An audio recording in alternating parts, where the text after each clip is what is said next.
is proper for council to do. We have come up with a plan, a working plan that will see us to have completed these reforms by 2025. And let me just give you the synopsis of the reforms. We want to corporatize the water. At the moment, we have separated water and sanitation from other engineering functions like roads and so forth. So it's now water and sanitation, and the next step is to make sure that it is now a corporate body which is wholly owned by council. But unfortunately, this thing, before we could roll it out to members of the public, to all stakeholders, it leaked to the media, and it has been so seriously distorted to an extent that it's really frightening to go on with this program of implementation of this project. But I can tell you, as council and as management, this is the only way out. What this program seeks to bring is to bring about efficiency in the system. It also brings about the use of water money back into water projects so that we don't lose it.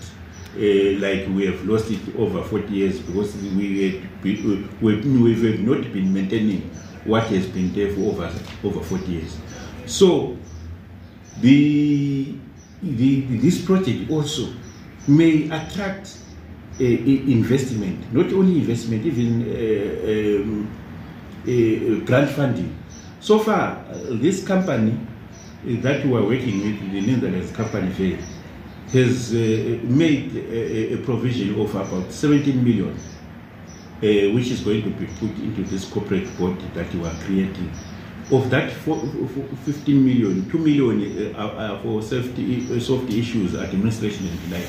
And then 15 million will go towards the rehabilitation of the infrastructure. And also for the BSWIP, we didn't recover the whole scope of the project that the 37 million was supposed to cover, because we fell short somewhere because of funding and also because of the cost structure here in Zimbabwe. So we made an application of $55 million to African Development Bank to give us some grant funding to that magnitude. And then they are prepared, they've indicated they are prepared to give us the grant funding, provided we also reform. If we are not reforming, they are saying, tough luck. And also, at the end of the BSWIP program, when we were signing off together with the bank, we did very well. You can see the report for yourself. We did very well in the implementation of the project, but we fell short in the reforms. And those reforms that we have been falling short in terms of this BSWIP program, the veterans program, now the Bowser, it is going to hound us as a city if we don't follow that. After the so what are the? I will come to the reforms. After the declaration of disaster, state of disaster by the president, we wrote it to all the embassies in Zimbabwe. We wrote it to UN agencies and other partners who we thought were going to help us. They've just indicated to us that they are prepared to help us through African Development Bank. But then the African Development Bank is asking for reforms. Let me come to the reforms. The reforms, they are talking about how we handle our water and sanitation issues. First, what they talk about is ring fencing, to say all the monies that are coming from water should be used for water purposes. It should not be used for other purposes, unless in cases where justification is made. And we have started the principle of ring fencing, but still then it has not made the reforms that they so desire. And now what we have done is we've come up with a program of action that we are going to form a company which is fully owned by the city. And then that company is going to be managed differently from what it is now at the moment as a Department of Council. So these are the things that we are going to go to people to say, let's talk about these things. How do we reform?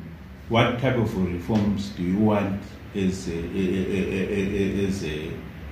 community of Bulawayo, as a corporate body? This thing will attract funding. Better of all is grant funding. Like I'm saying, we are most likely going to get, at the very beginning, about 72 million of grant funding. And I'm not talking of borrowing. If they were to borrow, if they are a corporate body, they can now borrow, and the people can trust borrowing of a company. And in any case, as council, we just don't borrow. If we are to borrow, we have to seek borrowing powers from the Minister of Finance. We can never be given borrowing powers enough to do waterworks. Is out of this question. It's out of the. We have no capacity to do so. If you look at our but the company can. Okay. And so it's not going to make water more expensive.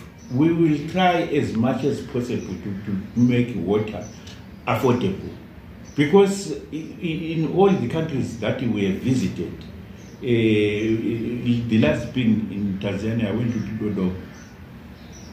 They don't aim to make profit. Of course, in the event they make a surplus, that surplus is used to reduce the cost of water. So people should not fear that. We have no water now. People must know that we have to do something to get water to us. Once we get water, then we can talk of the cost. But I can tell you, in our considerations, there is no way we can make water unaffordable to the people of Bulawayo.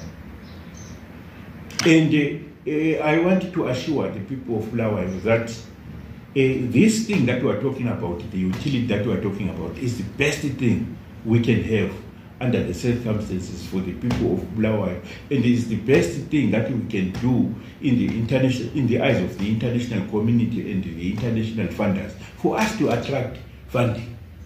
Okay. Lose it, we will remain in this mess for an unseeable future, because even government itself, its coffers are